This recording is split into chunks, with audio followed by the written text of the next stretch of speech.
GS ocean academy में आप सबका फिर से स्वागत अभिनंदन है।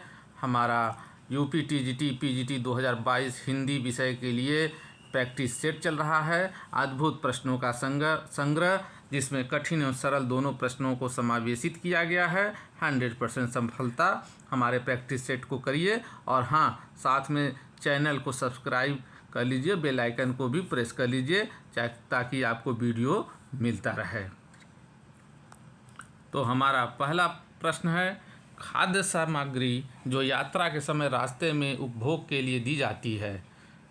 ऑप्शन ए है स्वल्पाहार, ऑप्शन बी है पथ्य, ऑप्शन सी है पाथेय, ऑप्शन डी है उपहार। तो आपको बताना है कि खाद्य सामग्री जो यात्रा के समय दी जाती है उसको क्या कहते हैं।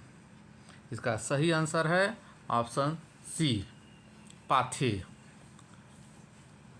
हमारा अगला प्रश्न है, आधी रात का समय क्या होता है। ऑप्शन ए सरवरी, ऑप्शन बी विभावरी, ऑप्शन सी निशा, ऑप्शन डी निशीथ। तो आपको बताना है आधी रात के समय को क्या कहते हैं। तो इसका सही आंसर होगा ऑप्शन डी, निशीथ। चलते हैं अगले प्रश्न की ओर। हमारा तीसरा प्रश्न है, जिसके पास कुछ न हो उसके लिए उपयुक्त शब्द है। ऑप्शन ए अभावग्रस्त, ऑप्शन बी अकिंचन, ऑप्शन सी दीनहीन, ऑप्शन डी महादीन। तो बताइए इसका सही आंसर क्या होगा। इसका सही आंसर होगा ऑप्शन बी, अकिंचन। हमारा अगला प्रश्न है, जिसे बुलाया न गया हो वाक्य के लिए प्रयुक्त होने वाला शब्द है। ऑप्शन ए अतिथि, ऑप्शन बी अभ्यागत, ऑप्शन सी अनाहुत, ऑप्शन डी रिश्तेदार। तो बताइए इसका सही जवाब होगा ऑप्शन सी, अनाहुत। आपको अभ्यागत क्या होता है इसके बारे में कमेंट बॉक्स में लिखिए, जिससे आप पता चल सके कि आपकी तैयारी कितनी है। चलते हैं अगले प्रश्न की ओर। हमारा पांचवा प्रश्न है, मोक्ष की इच्छा रखने वाला वाक्यांश के लिए उपयुक्त शब्द है। ऑप्शन ए है योगी, ऑप्शन बी है मुक्तिकामी, ऑप्शन सी है मुमुक्षु, ऑप्शन डी है तपस्वी। तो इसका सही जवाब होगा ऑप्शन सी, मुमुक्षु। चलते हैं अगले प्रश्न की ओर। हमारा छठवां प्रश्न है, रंगमंच के पर्दे के पीछे का स्थान कहा जाता है। ऑप्शन ए है पृष्ठभूमि, ऑप्शन बी है नेपथ्य, ऑप्शन सी है मंच पृष्ठ, ऑप्शन डी है गुह मंच। तो आपको बताना है कि रंगमंच के पर्दे के पीछे के स्थान को क्या कहते हैं। तो इसका सही आंसर होगा ऑप्शन बी, नेपथ्य। हमारा अगला प्रश्न है, हवन में जलाने वाली लकड़ी के लिए शुभ शब्द है।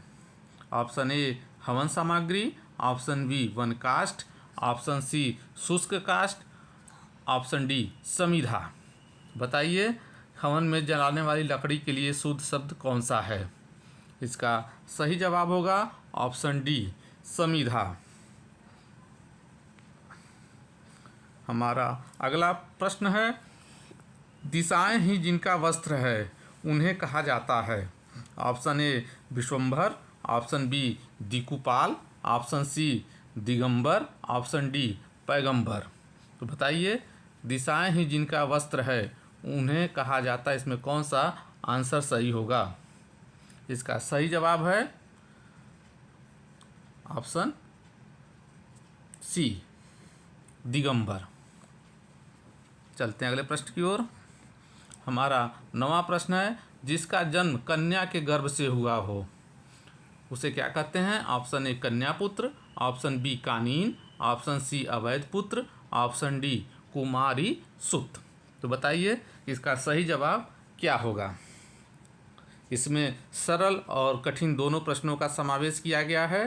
सरल प्रश्न भी हैं, इसलिए डाला गया है कि आप कंफ्यूज न हो। सरल प्रश्न लोग तैयारी नहीं करते हैं, छोड़ देते हैं, वही जो है सिलेक्शन से गलती होने पे दूर कर देता है।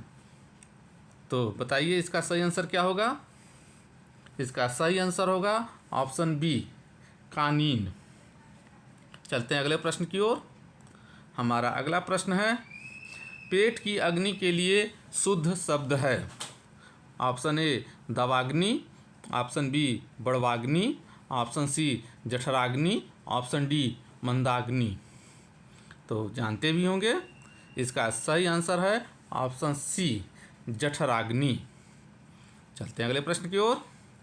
निम्नलिखित में से तत्सम शब्द है, बताइए कौन सा तत्सम शब्द है? ऑप्शन ए गरम, ऑप्शन बी सरम, ऑप्शन सी नरम, ऑप्शन डी तीर्थ। तो इसका सही जवाब होगा ऑप्शन डी। इसका सही जवाब होगा ऑप्शन डी, तीर्थ। चलते हैं अगले प्रश्न की ओर। अंगीठी का तत्सम शब्द है। ऑप्शन ए अग्निका, ऑप्शन बी अनिष्ठिका, ऑप्शन सी अग्निष्ठिका, ऑप्शन डी अग्निष्ठिकी। बताइए इसका सही तत्सम शब्द क्या है? तो इसका सही जवाब होगा ऑप्शन सी, अग्निष्ठिका। चलते हैं अगले प्रश्न की ओर। हमारा 13वां प्रश्न है कि निम्नलिखित में से कौन सा तद्भव शब्द है? आपको तद्भव शब्द बताना है कि कौन सा तद्भव शब्द है। ऑप्शन ए है दिनकर, ऑप्शन बी है दिवाकर, ऑप्शन सी है प्रभाकर और ऑप्शन डी है सूरज। तो सही आंसर बताइए इसका। इसका सही तद्भव शब्द है सूरज। चलते हैं अगले प्रश्न की ओर। निम्नलिखित में कौन सा शब्द तत्सम नहीं है? ए आँख, बी नयन, सी नेत्र, डी दृग। तो कौन सा शब्द तत्सम नहीं है?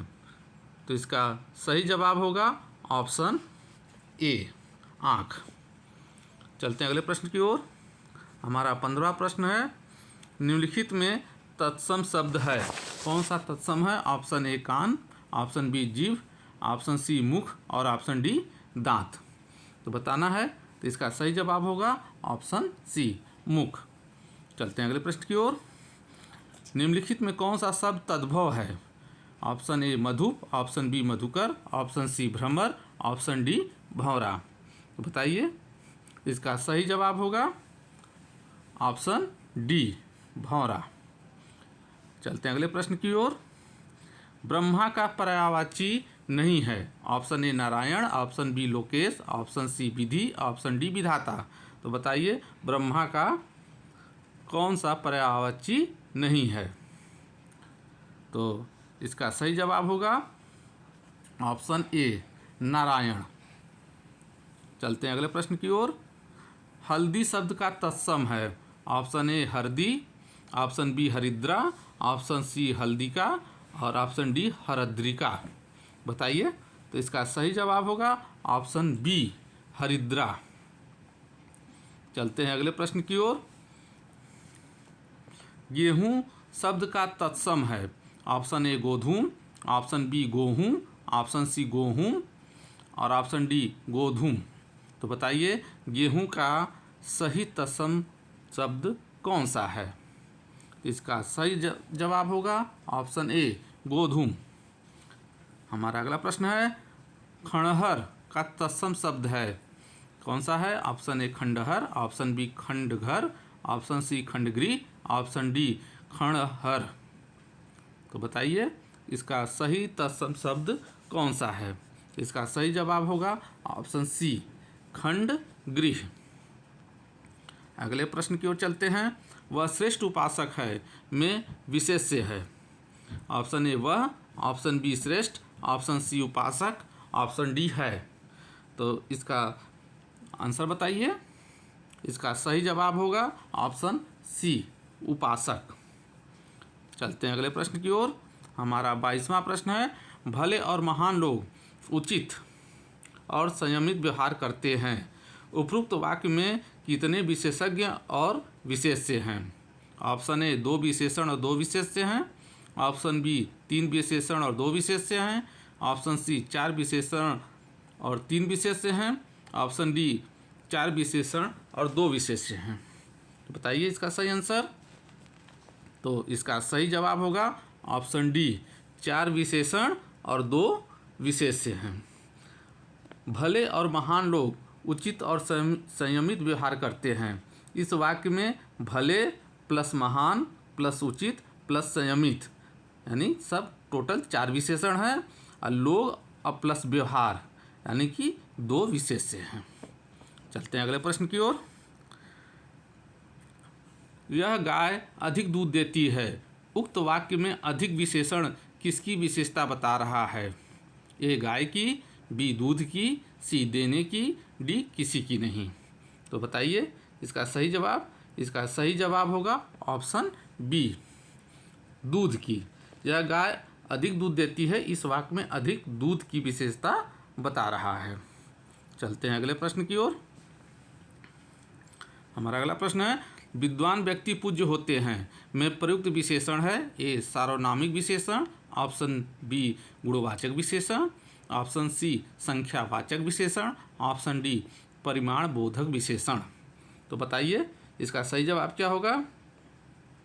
इसका सही जवाब होगा ऑप्शन बी गुणवाचक विशेषण। विद्वान व्यक्ति पूज्य होते हैं में विद्वान एक गुणवाचक विशेषण है। दोस्तों चैनल को सब्सक्राइब कर लीजिए। अच्छे अच्छे प्रश्नों का संग्रह आपको दिया जाएगा। प्रैक्टिस सेट करते रहिए, आपको इससे बहुत लाभ होने वाला है। हमारा अगला प्रश्न है, निम्नलिखित में से कौन सा शब्द विशेषण नहीं है? ऑप्शन ए उत्कृष्ट, ऑप्शन बी निकृष्ट, ऑप्शन सी धृष्ट, ऑप्शन डी विषाद।